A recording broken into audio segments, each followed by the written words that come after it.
मी recording start केली. आता यातला सेकंड क्वेश्चन आहे, question number 2. Find the nth term, find the nth term and hence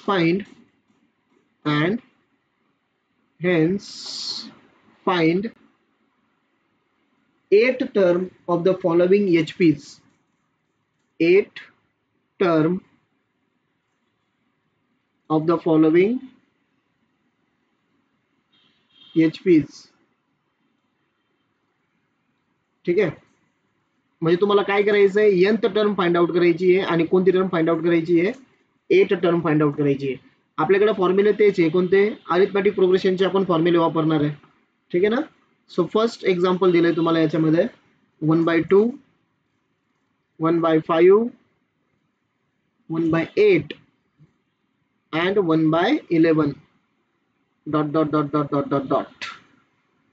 correct. आता तुम्हाला जर याच्यातली nth टर्म आणि एथ टर्म फाइंड आउट जर करायची असेल ना, तर काय करायचंय, याची रेसिप्रोकल सिक्वेन्स फाइंड आउट करा. ओके, मी आन्सर स्टार्ट करतोय. सो रेसिप्रोकल सिक्वेन्स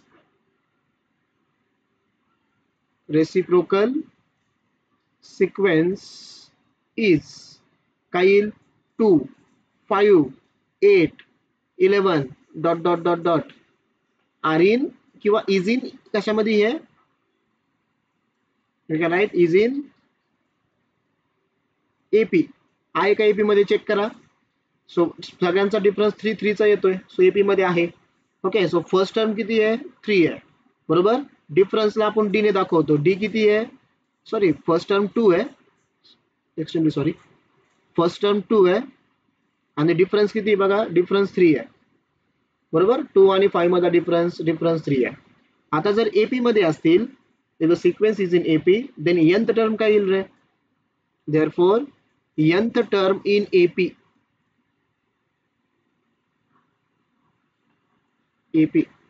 सांगा काय formula ray nth term in AP चा. यस बोला. A plus n minus 1 into D. Correct. Tn is equal to A plus n minus 1 into D हा formula आहे, बरोबर. आता ह्या फॉर्म्युल्यामध्ये आपल्याला व्हॅल्यूज पुट करायच्या आपल्या. So we can write here Tn is equal to A, sorry value put करायची आपल्याला. A ची व्हॅल्यू किती आहे, A ची व्हॅल्यू आहे 2 प्लस n टर्म काढायची आहे, so n minus 1 into D. D ची व्हॅल्यू किती बघा, 3, बरोबर. सो हे झालं 2 प्लस 3 ने मल्टिप्लाय करा, हा झाला 3n मायनस 3, बरोबर करे. 3 into n 3n, 3 into minus 1 minus 3, म्हणजे आपल्याकडे nth टर्म काय आली 3n आणि 2 मायनस 3 किती रे, किंवा minus 3 plus 2 minus 1. This is a nth term. ही कशामध्ये आली पण, एपी मध्ये आली आहे, बरोबर ना, एपी मध्ये. nth टर्म एपी मध्ये आली. आता मला एथ टर्म काढायची, ती पण कशामध्ये मला माहिती, याचा फक्त मला रेसिप्रोकल करायचा आहे. याचा जर आपण रेसिप्रोकल केला तर आपल्याला एचपी मध्ये भेटणार आहे. सो वाटलं असं लगेच लिहून घ्या. Therefore nth term in HP is, nth term in HP is काय येईल मग, nth term in HP, yes, याचा फक्त रेसिप्रोकल करायचा आहे. समजतंय तुम्हाला. 1/3n minus 1. यस, इथं देअरफॉर म्हणण्याच्या ऐवजी डायरेक्ट इक्वल टू म्हणा, म्हणजे काय होईल, nth term in HP is equal to 1/3n minus 1. Reciprocal करायचा असतो, बरोबर. आता मला 8 टर्म काढायची आहे. सो 8 टर्म काढण्यासाठी फक्त यांच्या जागेवरती किती पुट करायचं आहे, मला 8 पुट करायचं आहे. So we get the answer. Therefore we can write 8 term in HP is equal to 1/, यांच्या जागेवरती 8 पुट करा, मायनस 1 किती झालं, 3 इंटू 8 24 मायनस 1. सो 8 टर्म किती झाली आपली, 1/23 इज द आन्सर. करेक्ट, हे झालं 1/23. समजलं, हे झालं n टर्म, हे झाली 8 टर्म. ठीक आहे, चला सेकंड एक्झाम्पल करा बरं ट्राय. आता सेकंड एक्झाम्पल देतो मी तुम्हाला. 1/4, 1/6, 1/8, 1/10, dot dot dot dot dot. बोला रे कसं लिहू? अगोदर काय लिहायचं? रेसिप्रोकल सिक्वेन्स, बरोबर. सो रेसिप्रोकल सिक्वेन्स इज काय? Reciprocal sequence 4, 6, 8, 10 dot dot dot dot dot dot dot, बरोबर. Okay, is in AP. हे एपी मध्ये आहे, इज इन एपी, बरोबर. मग याच्यामध्ये ए किती आहे? 4 आहे. डिफरन्स किती आहे? 2 आहे, बरोबर. So we can write nth term in AP is,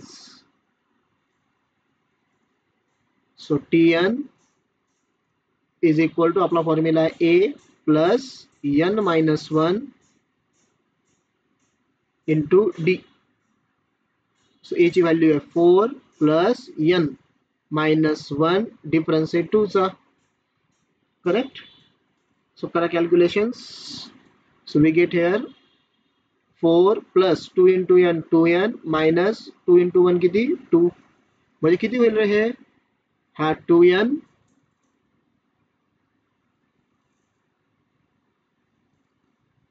plus 2n plus 2. This is a n term, पण ही कशामध्ये आली? एपी मध्ये आली. आपल्याला कशामध्ये लागतीये? एचपी मध्ये, बरोबर. एचपी मध्ये करण्यासाठी फक्त काय करायचं? याचा रेसिप्रोकल करायचा.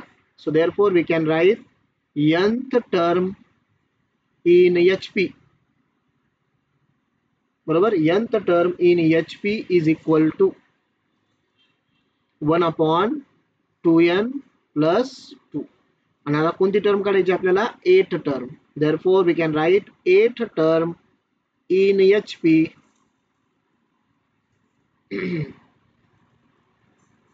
in HP is equal to 2 into 8 plus 2. So किती झाला हा? 2 into 16 plus 2, 1/18 is the answer. ठीक आहे. सो थर्ड एक्झाम्पल मी तुम्हाला हे देतो, होमवर्क देतो.